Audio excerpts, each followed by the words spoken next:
किस चीज का इंतजार किया जा रहा है? आपको पता अमीर गंडापुर साहब का टेक्स्ट ट्वीट आया है कि we are ready to take over Islamabad. UN में जो आदमी बोल के आया, जो पाकिस्तान का मौकिफ रख के आया वहां पर, वो आदमी आतंकवादी निकला। अब इंडिया बड़े आराम से यूएन में बोल सकता है कि देखिए कितना सपोर्ट है कि बिल्कुल लड़ाई के लिए तैयार है। और अब शेख रशीद साहब फरमा चुके हैं कि लड़ाई शुरू हो चुकी है, जंग शुरू हो चुकी है।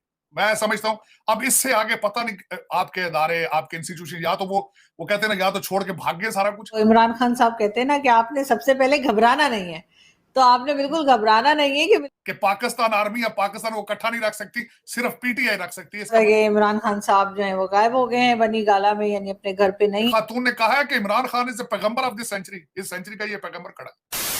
पाकिस्तान में इस वक्त 90% बलूचिस्तान डूब चुका है। और ये मैं नहीं कह रहा, मेरे दोस्त बलूचिस्तान से मैं मैसेज भेजते हैं, कहते हैं कि तुम लोग पंजाब के हो और तुम लोग हमारी बात क्यों नहीं कर रहे। तो ऐसे लगता है एक नहीं दो पाकिस्तान है, एक शायद ये वाला पाकिस्तान है, एक कोई और पाकिस्तान है।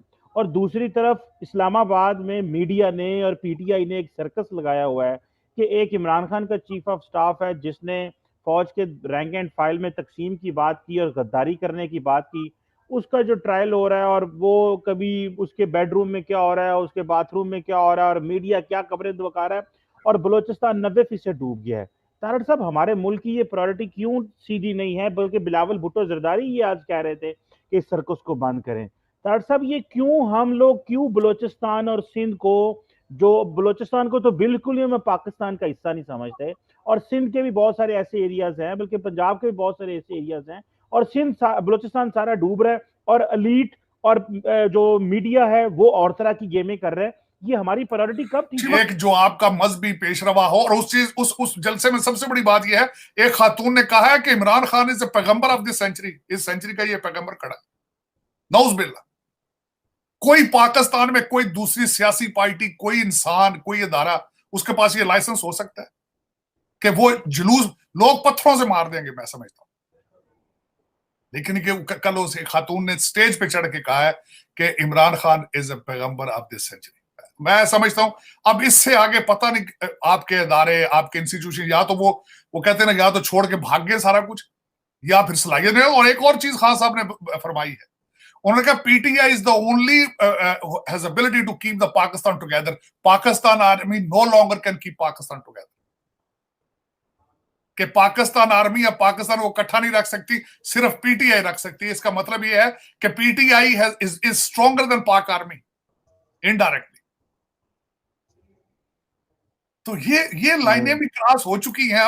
अब मेरा मकसद, मुझे इस चीज का ये नहीं अंदाजा कि किस चीज का इंतजार किया जा रहा है। आपको पता अमीर गंडापुर साहब का टेक्स्ट ट्वीट आया है कि we are ready to take over Islamabad.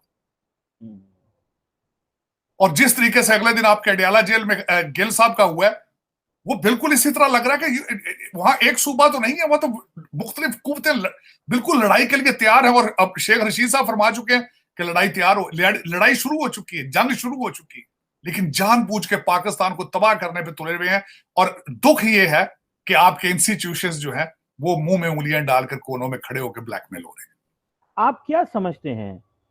और कल जब इमरान खान के खिलाफ एक एफआईआर दर्ज हुई, फर्स्ट इंफॉर्मेशन रिपोर्ट दर्ज हुई, तो सारे पीटीआई वाले इमरान खान के घर जाके बैठ गए बाहर, और सारी रात बैठे रहे और तमाशा लगा रहा, और जनाब पता नहीं क्या होता रहा। और पाकिस्तान में बहुत सारे शहरों में लोग बाहर निकले, जी आप इमरान खान को गिरफ्तार करेंगे तो हम मुल्क बंद कर देंगे।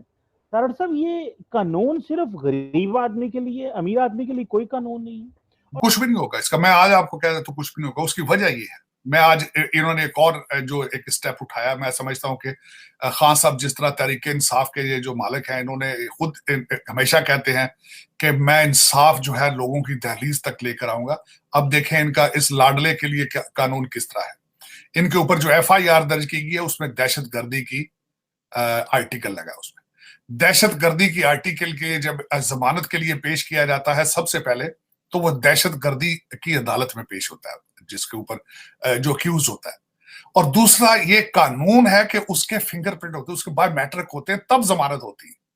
तो सबसे पहले तो कानून वही तोड़ दिया गया है अपने लाडले के लिए। ये he is larger than Pakistan. और मैं गारंटी कर देता हूं जिस हाई कोर्ट ने इसकी जमानत दी है 3 दिन की, यह सलाहियत ही नहीं रखती उसके खिलाफ जाने की, क्योंकि उसकी जमानत बनती ही नहीं थी 3 दिन की वहां से।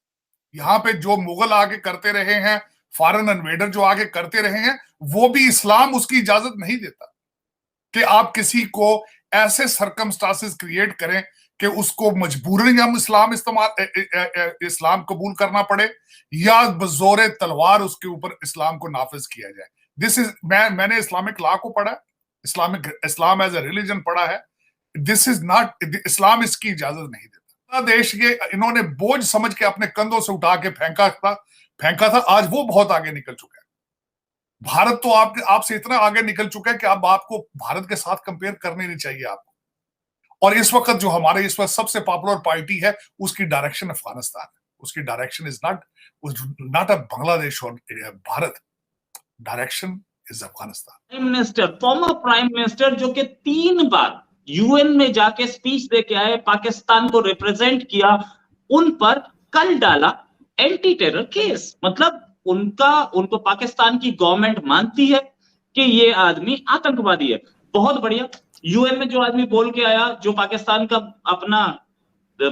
का मौकिफ रख के आया वहां पर, वो आदमी आतंकवादी निकला। अब इंडिया बड़े आराम से यूएन में बोल सकता है कि देखिए कितना सपोर्ट है कि इनका एक आदमी जिसको इन्होंने प्राइम मिनिस्टर बनाया, वो आदमी टेररिस्ट था। ऐसा पाकिस्तान की गवर्नमेंट मानती है और वो यूएन तक पाकिस्तान को रिप्रेजेंट करके आया। व्हाइट हाउस में टेररिस्ट भेजे पाकिस्तान ने। कुल इस तरह की अजीब अजीब सी स्टेटमेंट पाकिस्तान से आती रहती है और आती रहेंगी। तो इसलिए किसी को भी वो जो इमरान खान साहब कहते हैं ना कि आपने सबसे पहले घबराना नहीं है, तो आपने बिल्कुल घबराना नहीं है कि बिल्कुल जो हमारे फॉर्मर प्राइम मिनिस्टर रह चुके हैं उनके ऊपर इस तरह का बिल्कुल एक इल्जाम लगा है और ये कहा जा रहा है केस बना है उनके ऊपर। ये भी साथ साथ कहा जा रहा था कि इमरान खान साहब जो है वो गायब हो गए हैं बनी गाला में, यानी अपने घर पे नहीं है, लेकिन आज वो पता लगा कि अपने घर पर ही थे 4 दिन के लिए। बड़ा लीडर पाकिस्तान में जो भी बड़ा लीडर बनने की जिनको शौक होता है या जो बनते हैं वो नॉर्मली जेल से होके निकलते हैं। इवन शेख रशीद साहब ने तो ये भी कहा कि मतलब बच्चा जेल में भी जा चुका, क्योंकि वो जिस वक्त फर्स्ट टाइम जेल गए थे तो सब वो बच्चे थे, मतलब वो 18 ईयर्स नहीं थे। तो इसलिए शेख रशीद साहब भी जा चुके हैं। तो अब बचा कौन? इमरान खान साहब बचे। बाकी उनके इधर उधर के जो लोग हैं वो तो अरेस्ट हो ही रहे, चाहे वो उनके टीवी एंकर्स हो जो उन्हें सपोर्ट करते थे, गलत सलत बातें बोलते थे आर्मी को और एस्टैब्लिशमेंट को, और एक तरह से अजीब अजीब वीडियोस भी आप सोशल मीडिया पे देख सकते हैं उन लोगों की।